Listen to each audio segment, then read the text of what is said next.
Sherlock Holmes பங்கு பெறும் 2வது நாள் வீடியோ. நான் அவரை பார்க்கும்போது அவர் தனக்கு வந்த கடிதத்தை படித்து முடித்திருந்தார். அவரது மூளை எங்கோ சஞ்சாரம் செய்வது போல அவரது கண்கள் ஒருவித வெறுமையாகவும் பிரகாசம் இல்லாமலும் தென்பட்டன. எப்படி நீங்கள் அதை கண்டுபிடித்தீர்கள்? எதை கண்டுபிடித்தேன்? அந்த ஆசாமி கப்பற்படையிலிருந்து ஓய்வு பெற்ற சிப்பாய் என்பதைத்தான். அதை எப்படி கண்டுபிடித்தேன் என்பதை விளக்கி சொல்வதை விட கண்டுபிடிப்பது எளிதாக இருந்தது. இரண்டையும் கூட்டினால் 4 வரும் என்பதை நிரூபியுங்கள் என்று சொன்னால் நீங்கள் கஷ்டப்படுவீர்கள். ஆனால் அதுதான் உண்மை என்பது நீங்கள் அறிவீர்கள். தெருவின் மறுபக்கம் இருந்த போதும் அந்த ஆசாமியின் கையின் பின்புறம் ஒரு நங்கூரம் பச்சை குத்தப்பட்டிருந்ததை என்னால் பார்க்க முடிந்தது. அப்படியென்றால் கடல் என்று புரிந்து கொண்டேன். ஆசாமியின் நடை கம்பீரமாக இராணுவ தன்மை கொண்டதாக இருந்தது. மீசை இராணுவ வரைமுறைக்கு உட்பட்டதாக இருந்தது. எனவே கப்பற்படை வீரன் அவனிடம் தன்னை பற்றிய முக்கியத்துவம் காணப்பட்டது. தலைமை குணம் தென்பட்டது.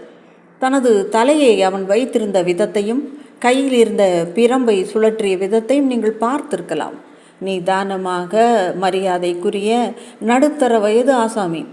எனவே சார்ஜென்ட் என்று முடிவு செய்தேன். பிரமாதம் என்றேன் நான். ஹோ, வெகு சாதாரணம். ஆனால் அவர் எனது ஆச்சரியத்தையும் பாராட்டுதலையும் கண்டு மகிழ்ச்சி அடைந்துள்ளார் என்பதை அவரது முகத்தோற்றம் காட்டி கொடுத்தது.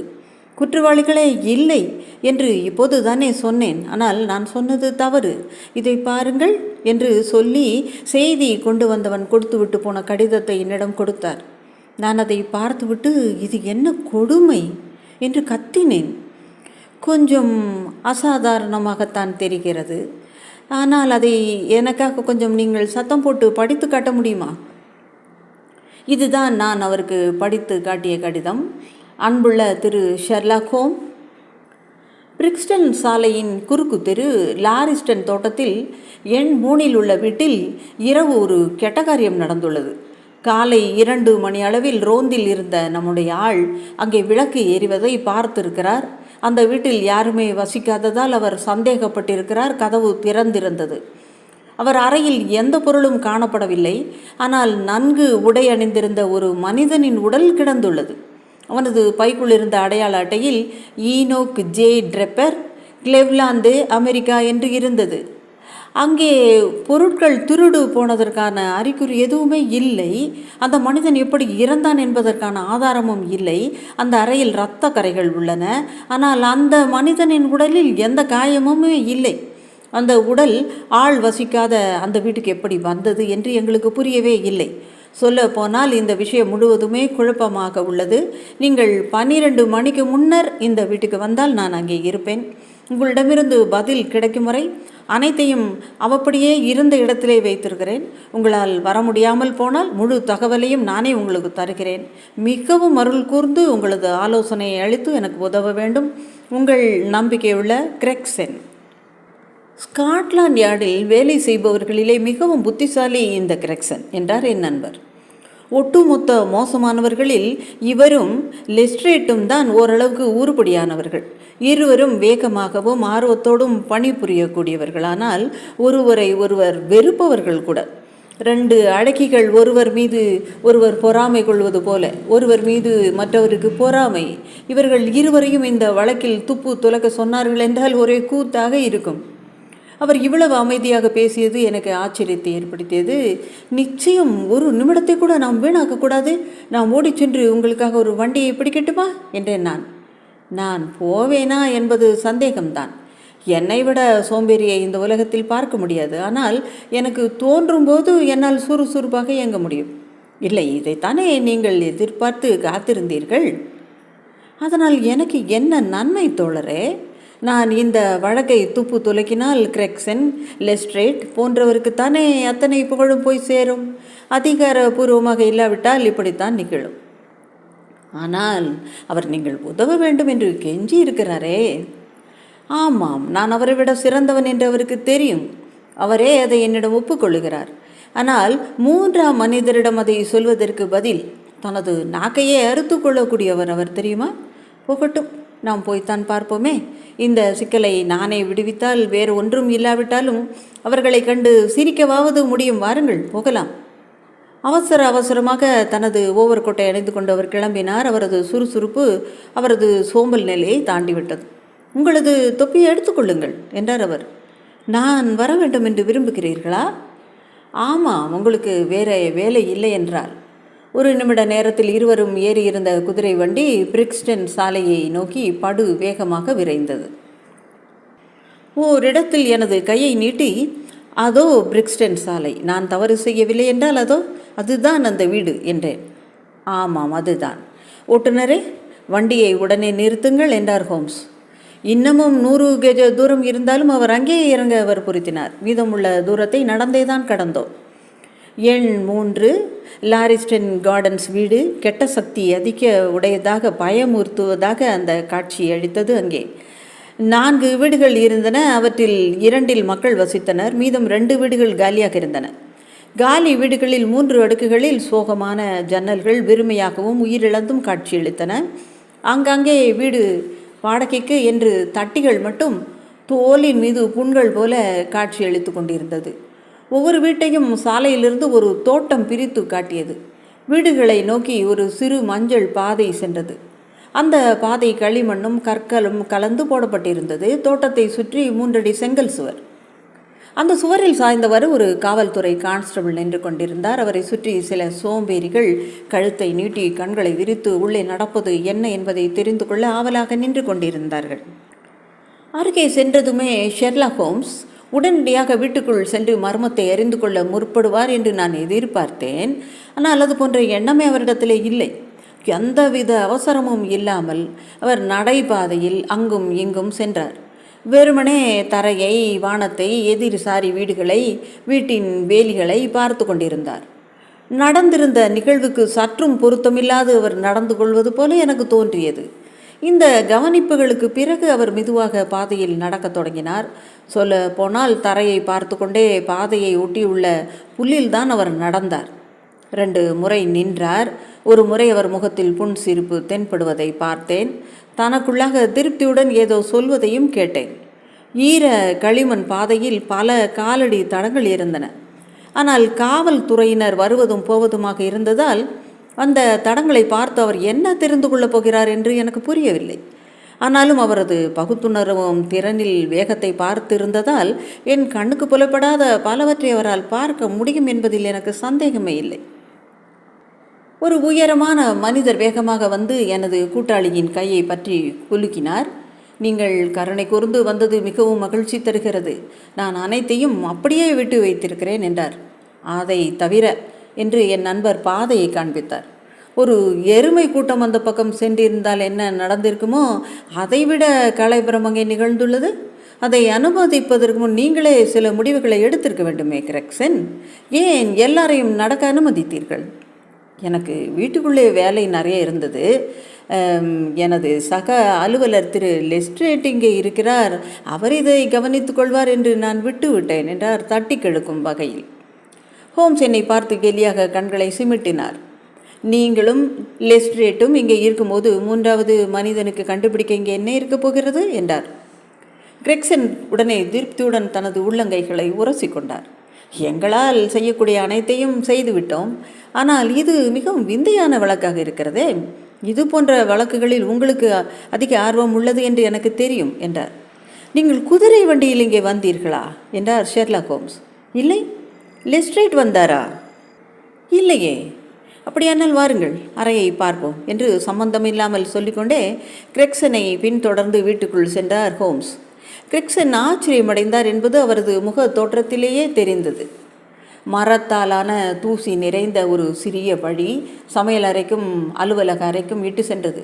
2 கதவுகள் வலது பக்கம் இடது பக்கமுமாக இருந்தன. அதில் ஒன்று பல வாரங்களாக மூடி கிடந்தது என்று தெளிவாக தெரிந்தது. மற்றொன்று சாப்பாட்டு அறைக்குள் திறந்திருந்தது. அந்த அறைக்குள் தான் அந்த மர்ம செயல் நடந்திருந்தது.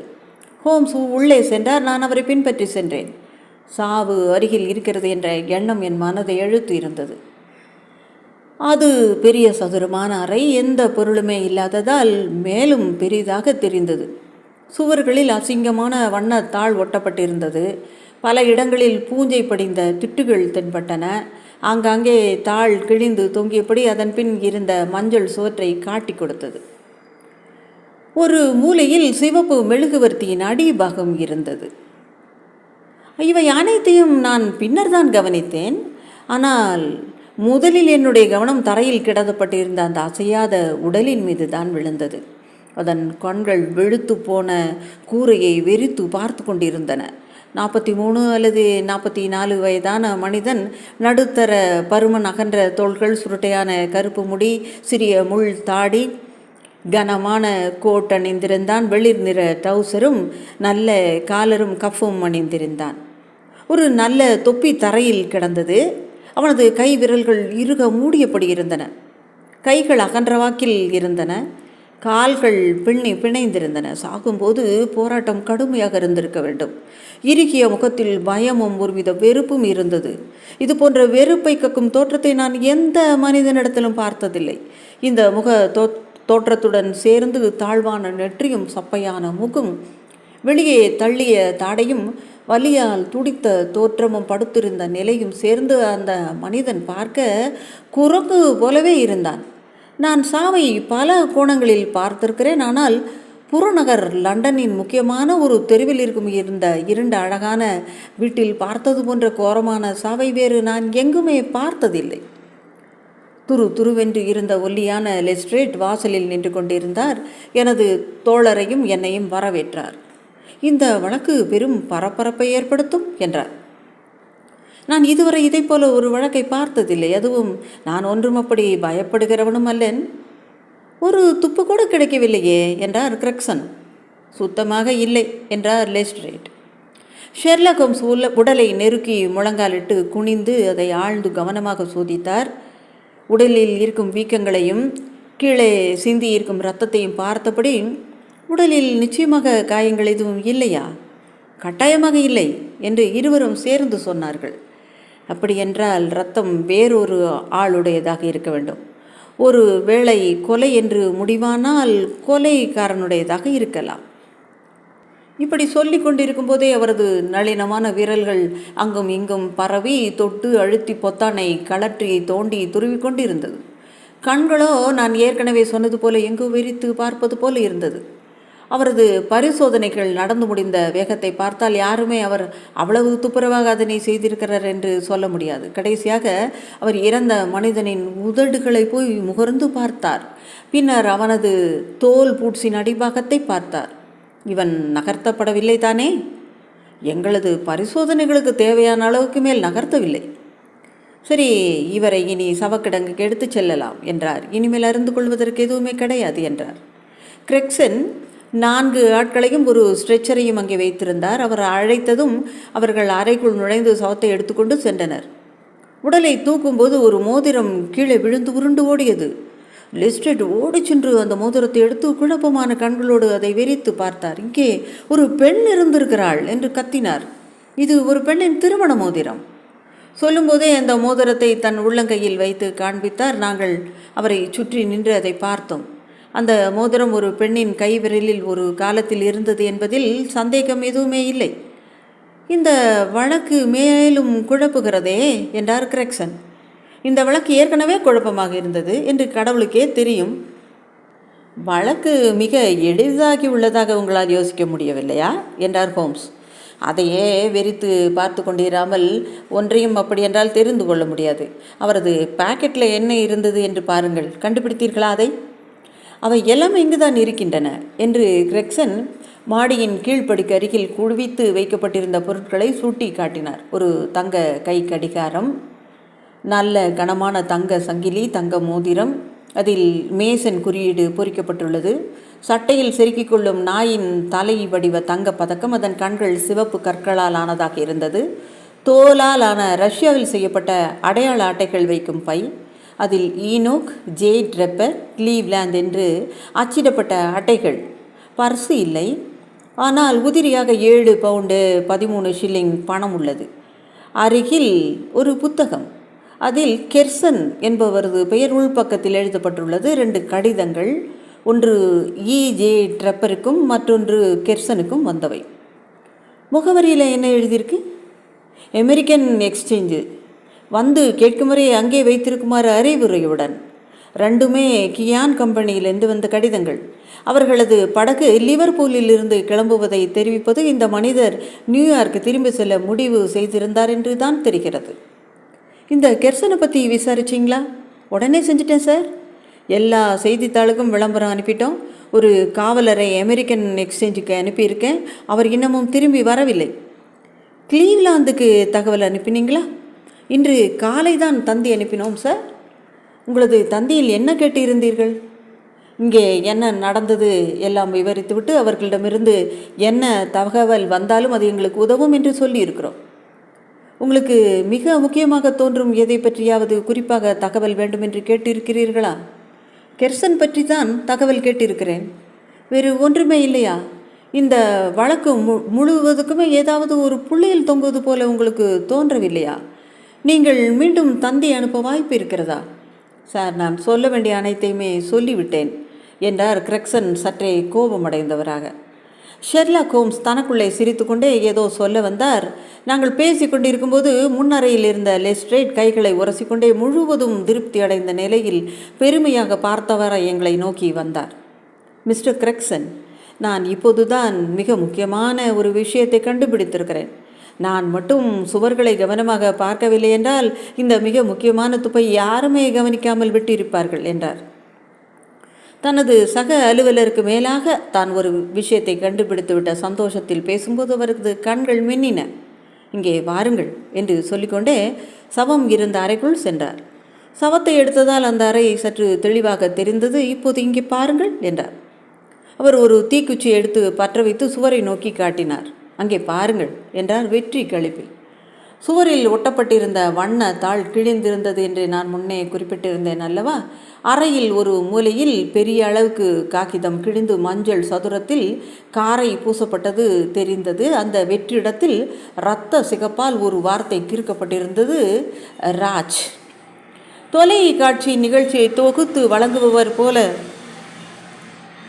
தன்னை நினைத்து கொண்டு இந்த மூலை மிகவும் இருட்டாக இருந்ததால் யாருமே அதை கவனிக்கவில்லை. கொலைகாரன் தன்னுடைய இரத்தத்தால் இதை எழுதியிருக்க வேண்டும். சுவரில் இரத்தம் ஈசியிருப்பதை பாருங்கள். இது தற்கொலை இல்லை என்று இப்போது உறுதியாக சொல்ல முடியும். ஏன் அந்த மூலை தேர்ந்தெடுக்கப்பட்டது என்றும் நான் சொல்லுகிறேன். அதோ அங்கே கணப்பு மீது மெழுகுவர்த்தி வைக்கும் இடம் தெரிகிறது பாருங்கள். அந்த இடத்தில் மெழுகுவர்த்தி எரிந்து கொண்டிருந்தது.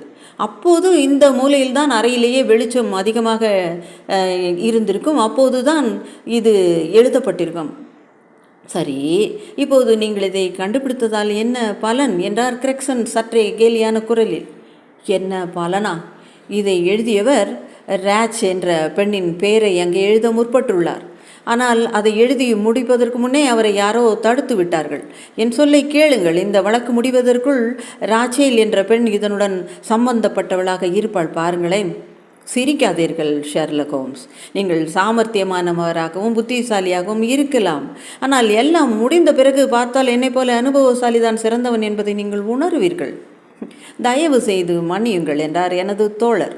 அவரது குபீர் என்று சிரித்து அந்த துப்பறிவாளரின் கோபத்தை கிளறிவிட்டார். எங்கள் அனைவரிலும் நீங்கள் தான் இதை முதலில் கண்டுபிடித்தீர்கள்.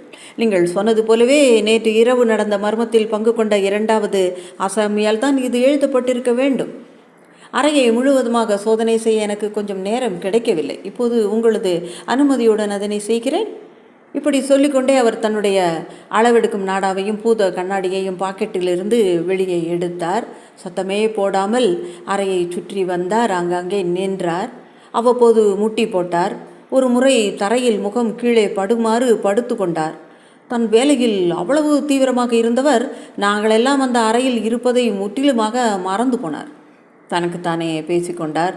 அவ்வப்போது ஆச்சரியம், முனகல், விசில் சத்தம், உற்சாகமும் நம்பிக்கையும் தரும் சத்தங்கள் ஆகியவற்றை எழுப்பிக் கொண்டார்.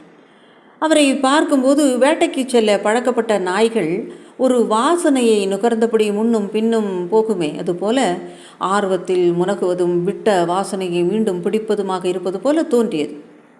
இப்படி 20 நிமிடங்களுக்கு அவரது ஆராய்ச்சிகள் தொடர்ந்தன. அதே போல சுவரிலும் பல தூரங்களை அளந்து குறித்து கொண்டார். ஓரிடத்தில் தரையில் கிடந்த சாம்பல் போன்ற வஸ்துவை கவனமாக சேகரித்து ஒரு தாளில் மடித்து வைத்து கொண்டார். கடைசியாக பூத கண்ணாடியால் சுவரில் எழுதியிருந்ததை ஒவ்வொரு எழுத்தாக மிக கவனமாக படித்தார். முடித்ததும் திருப்தியுடன் நாடாவையும் கண்ணாடியையும் எடுத்து தனது பாக்கெட்டுக்குள் வைத்து கொண்டார். கிரக்சனும் லெஸ்ட்ரேட்டும் இவை அனைத்தையும் வியப்புடனும் கொஞ்சம் வெறுப்புடனும் பார்த்து கொண்டிருந்தார்கள். ஷெர்லாக் ஹோம்ஸின் மிக சிறிய செயலும் கூட ஏதோ ஒரு குறிப்பிட்ட தீர்க்கமான முடிவை நோக்கியே செயல்படுகிறது என்பதை அவர்களால் புரிந்து கொள்ள முடியவில்லை. எனக்கே அது இப்போதுதான் புரிய ஆரம்பித்திருந்தது. என்ன நினைக்கிறீர்கள் என்று அவர்கள் இருவரும் கேட்டார்கள். நான் உங்களுக்கு உதவுவதாக இருந்தால் அது உங்கள் இருவருக்கும் கிடைக்க வேண்டிய அங்கீகாரத்தை தட்டி பறிப்பதற்கு ஒப்பாகுமே என்றார் என் தோழர். நீங்கள் 2 பேருமே நன்றாகவே செய்கிறீர்கள். நான் அதை தலையிடுவது சரியல்ல. அவரது வார்த்தைகளில் கிண்டல் தொனித்தது. உங்களது விசாரணைகள் எப்படி போகின்றன என்று எனக்கு நீங்கள் தெரிவித்தால் என்னால் முடிந்த அளவு உதவியை நான் உங்களுக்கு அளிக்க தயாராக இருக்கிறேன். இடையில் இந்த உடலை முதலில் பார்த்த கான்ஸ்டபிளிடம் நான் பேச விரும்புகிறேன். அவரது பெயரையும் முகவரியையும் தர முடியுமா என்றார். லெஸ்ட்ரேட் தனது குறிப்பேட்டை பார்த்தார். ஜான் ரான்ஸ். அவர் இப்போது பணியில் இருக்க மாட்டார். ஹோம்ஸ் முகவரியை கேட்டு குறித்து கொண்டார். வாருங்கள் டாக்டர், நாம் போய் அவரை பார்ப்போம். பின்னர் அந்த துப்பறிபவர்களை நோக்கி, இந்த வழக்கு தொடர்பாக உங்களுக்கு ஒன்றை சொல்லுகிறேன். ஒரு கொலை நடந்துள்ளது. கொலை செய்தது ஒரு ஆண். 6 அடிக்கு மேலானவன், நடு வயது. அவனது உயரத்துடன் ஒப்பிட்டால் சற்றே சிறிய கால்கள். முரடான சதுர முகப்பு கொண்ட பூட்ஸ் அணிந்திருந்தான். ரிச்னோ போலி சிகரெட்டு பிடிப்பவன். தனது 4 சக்கர வண்டியில் இங்கே வந்திருந்தான். அந்த வண்டியை இழுத்து வந்த குதிரைக்கு 3 கால்களில் பழைய லாடமும் வலது முன்னங்காலில் புதிய லாடமும் இருந்தது. அவனுக்கு சிவந்த முகம், வலது கை நகங்கள் நீண்டவை. இவை ஒரு சில துப்புகளே, ஆனால் இவை உங்களுக்கு உதவக்கூடும். லெஸ்ட்ரேட்டும் கிரெக்சனும் ஒருவரை ஒருவர் பார்த்து கொண்டு நம்பவே முடியாமல் சிரித்தார்கள். அந்த மனிதன் கொல்லப்பட்டான் என்றால் எப்படி என்றார் லெஸ்ட்ரேட். விஷம் என்று சுருக்கமாக சொன்ன ஷெர்லாக் ஹோம்ஸ் கிளம்பினார். ஓ, மற்றொரு விஷயம் லெஸ்ட்ரேட். கதவை நெருங்கியதும் திரும்பியபடி, ராச் என்றால் ஜெர்மன் மொழியில் பழி வாங்குதல் என்று பொருள்.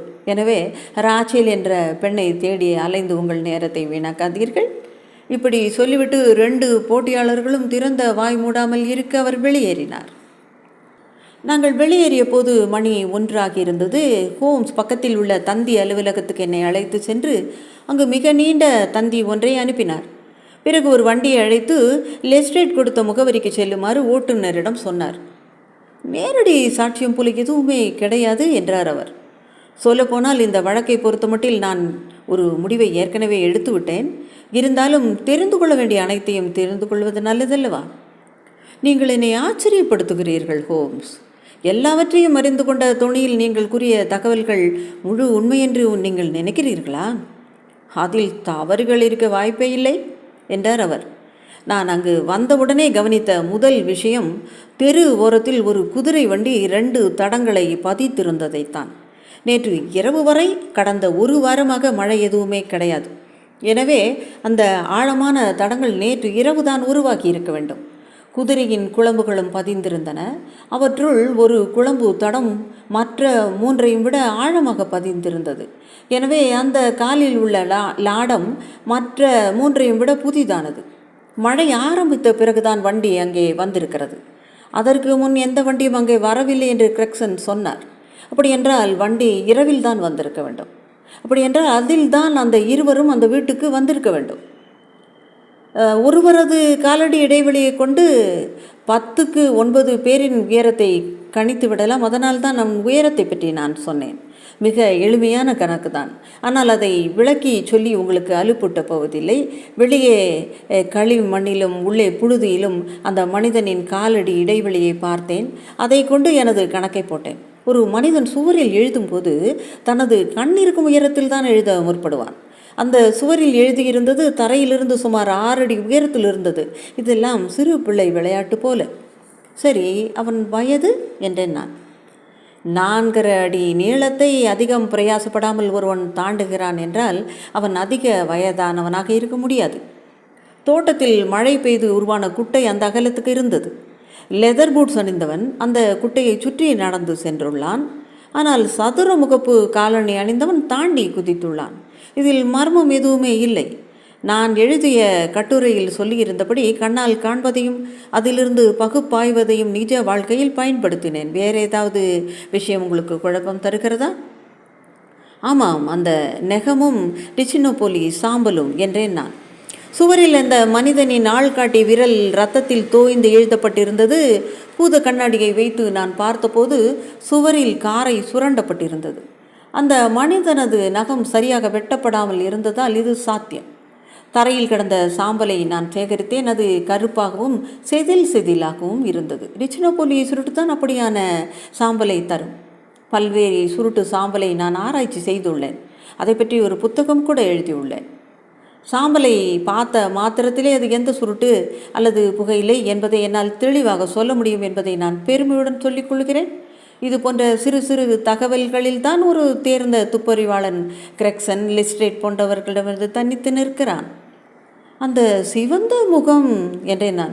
அது நான் தைரியமாக இட்டுக்கட்டியது. நான் சொன்னது சரிதான் என்பதில் எனக்கு சந்தேகமில்லை. ஆனால் இப்போதைக்கு அது ஏன் என்று நீங்கள் என்னிடம் கேட்கக்கூடாது. நான் என் முகத்தை துடைத்து கொண்டேன். என் தலை சுற்றுகிறது என்றேன் அவரிடம். இதை மேலும் மேலும் யோசித்தால் மர்மம் தான் அதிகரிக்கிறது. எப்படி 2 பேர், அது 2 பேர் தானா என்பது வேறு விஷயம், அந்த காலியான வீட்டுக்குள் போனார்கள்? அவர்களை ஓட்டிக்கொண்டு வந்த வண்டிக்காரன் என்ன ஆனான்? எப்படி ஒரு மனிதன் மற்றவனை விஷத்தை அருந்த வற்புறுத்த முடியும்? இரத்தம் எங்கிருந்து வந்தது? கொலைக்காரன் கொலை செய்ய என்ன காரணம்? அங்கே எதுவும் திருட்டு போனது மாதிரியும் தெரியவில்லை. ஒரு பெண்ணின் மோதிரம் அங்கே எப்படி வந்தது? எல்லாவற்றிற்கும் மேலாக அந்த 2வது மனிதன் ஏன் ஜெர்மன் மொழியில் எழுதிவிட்டு போனான்? இவற்றையெல்லாம் ஒன்று சேர்த்து புரிந்து கொள்ள என்னால் முடியவில்லை. என்னுடைய தோழர் கனிவாக சிரித்தார். அனைத்து சிக்கல்களையும் நீங்கள் அழகாகவும் சுருக்கமாகவும் சொல்லிவிட்டீர்களே. பல விஷயங்கள் புரிபடாமல் தான் இருக்கிறது. ஆனால் அடிப்படை விஷயங்களை பற்றி நான் ஒரு முடிவுக்கு வந்துவிட்டேன்.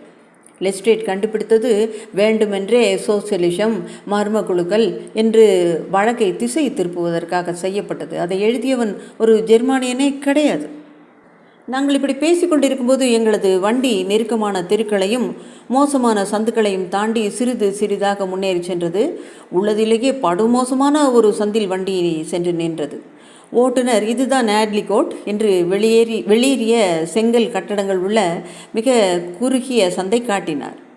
நீங்கள் திருப்பி வரும் வரை நான் இங்கே காத்திருப்பேன் என்றார். ஆட்லிகோட் அழகான வசிப்பிடம் கிடையாது. அந்த குறுகலான சந்து எங்களை பல வண்ண கொடிகள் கட்டப்பட்டிருந்த மோசமான வீடுகள் இருந்த சதுப்பு பகுதிக்கு கொண்டு சென்றது. அழுக்கான சிறுவர்கள், உலர்த்தப்பட்ட வெளியேறி போயிருந்த துணிகள் ஆகியவற்றுக்கிடையே கடந்து 46ஆம் எண்ணுள்ள வீட்டை அடைந்தோம். வாசலில் பித்தளையில் ரான்ஸ் என்று பெயர் எழுதி அலங்கரிக்கப்பட்டிருந்தது. கான்ஸ்டபிள் தூங்கிக் கொண்டிருக்கிறார் என்பதால் முன்னறையில் அவர் வரும் வரை உட்கார வைக்கப்பட்டோம். சிறிது நேரத்தில் தூக்கம் கலைந்ததால் கோபத்துடன் அவர் வந்தார். என்னுடைய அறிக்கையை எழுதி அலுவலகத்தில் கொடுத்து விட்டேனே என்றார். ஹோம்ஸ் ஒரு அரை சவரன் தங்க காசை பாக்கெட்டிலிருந்து எடுத்து அதனுடன் விளையாட ஆரம்பித்தார். உங்களுடைய வாயிலிருந்து அனைத்தையும் கேட்கலாம் என்று நினைத்தோம் என்றார். ஓ, உங்களுக்கு சந்தோஷமாக அனைத்தையும் சொல்ல தயாராக இருக்கிறேன் என்றார் கான்ஸ்டபிள் அந்த தங்க காசின் மீது கண் வைத்தவாறே. உங்கள் வார்த்தைகளில் நடந்ததை அப்படியே நடந்தபடி சொல்லுங்கள். ரான்ஸ் சோஃபாவில் உட்கார்ந்தார். எதையும் மறந்துவிடாமல் இருக்க தனது இமைகளை நெருக்கி யோசித்தவாறு பேசத் தொடங்கினார். நான் ஆரம்பத்திலிருந்து சொல்லுகிறேன். என் நேரம் இரவு 10 காலை 6 மணி வரை. 11 மணிக்கு ஒரு சண்டை ஒயிட் ஹார்ட்டில். அதை தவிர ரோந்தில் எந்த பிரச்சனையும் இல்லை. 1 மணிக்கு மழை பெய்ய ஆரம்பித்தது. அப்படியே நடந்து வரும் வழியில் ரோந்தில் இருந்த ஹாரியை சந்தித்தேன். 2 பேரும் சேர்ந்து அந்த தெருமுனையில் பேசி கொண்டிருந்தோம். சுமார் 2 மணி இருக்கும். பிரிக்ஸ்டன் தெருவில் எல்லாம் ஒழுங்காக இருக்கிறதான்னு நான் பார்க்க நினைத்தேன். தெருவில் ஒருவர் கூட தென்படவில்லை. 1 வண்டிகள் மட்டும் சென்றன. ஒரு கிளாஸ் டீ அடித்தால் எவ்வளவு நன்றாக இருக்கும் என்று யோசித்தவாறு நடந்தேன். திடீரென ஒரு வீட்டின் ஜன்னலில் விளக்கு வெளிச்சம் கண்ணில் பட்டது. லாரிஸ்டன் தோட்டத்தில் அந்த 2 வீடுகளிலும் ஒருவரும் வசிப்பதில்லை என்று எனக்கு தெரியும். அந்த வீடுகளின் சொந்தக்காரர் சாக்கடையை சுத்தம் செய்யவில்லை. அதற்கு முன் அங்கே வசித்த ஒருவர் டைஃபாய்டால் செத்துவிட்டார். எனவே ஜன்னல் வழியாக விளக்கு வெளிச்சம் கண்ணில் பட்டது. அது என்னை அதிர்ச்சியில் ஆழ்த்தியது. அங்கே ஏதோ தப்பாக நடக்கிறது என்று சந்தேகப்பட்டு கதை வரைக்கே சென்றேன். ஓ ஆமாம், நீங்கள் நின்றுவிட்டு மீண்டும் தோட்ட கதவு வரை சென்று திரும்பி இருக்கிறீர்கள் என்றார் தோழர். ஏன் அப்படி செய்தீர்கள்? ரான்ஸ் திடுக்கிட்டு போய் ஷெர்லாக் ஹோம்ஸை அதிர்ச்சியுடன் பார்த்து, ஐயோ அது உண்மைதான், ஆனால் அது எப்படி உங்களுக்கு தெரிந்தது? நான் கதவு அருகே சென்றதும் அங்கே தனிமையும் அமைதியுமாக இருந்ததால் என் கூட இன்னொருவர் இருந்தால் நன்றாக இருக்கும் என்று தோன்றியது. அதனால் நான் ஹாரிஸ் லாந்தர் விளக்கு கண்ணில் படுகிறதா என்று பார்த்தேன். ஆனால் அவரோ அங்கே இல்லை. தெருவில் ஒருவருமே இல்லையா? ஒரு உயிரும் இல்லை. பிறகு நான் சுதாரித்து கொண்டு திரும்பி போனேன். கதவை தள்ளினேன். உள்ளே அமைதியாக இருந்தது. விளக்கு எரிந்து கொண்டிருந்தது. ஒரு சிகப்பு மெழுகுவர்த்தி எரிந்து கொண்டிருந்தது. அந்த விளக்கில் நான் சரி, இப்போது நீங்கள் பார்த்த அனைத்தும் எனக்கு தெரியும். நீங்கள் அந்த அறையை சுற்றி சுற்றி வந்தீர்கள். உடல் அருகில் குனிந்து பார்த்தீர்கள்.